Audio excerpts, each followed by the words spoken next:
مفاجأة مدوية في سوق الانتقالات. نجم المنتخب المغربي عبد الصمد الزلزولي أصبح هدفا رئيسيا لنادي إنجليزي عملاق بعد موسم استثنائي خطف به الأنظار في إسبانيا.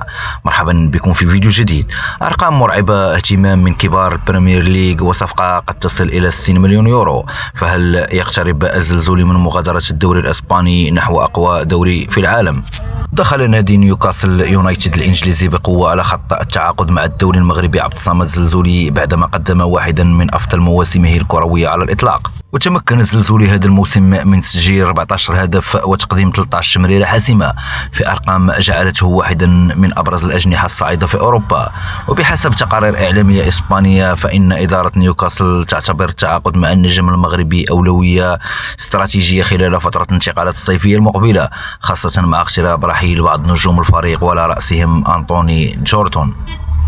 ويرى النادي الإنجليزي أن أسلوب لعب الزلزولي المعتمد على السرعة والمراوغات والانطلاقات المباشرة يجعله منه الخيار المثالي لتعزيز الخط الهجومي للفريق والمنافسة بقوة في الدوري الإنجليزي الممتاز. لكن الصفقة لن تكون سهلة أبدا، إذ يرتبط الزلزولي بعقد طويل يمتد حتى صيف 2029، كما يتضمن عقد شرطا جزائيا قيمته 60 مليون يورو، وهو الرقم الذي قد يحدد مستقبل الصفقة بالكامل.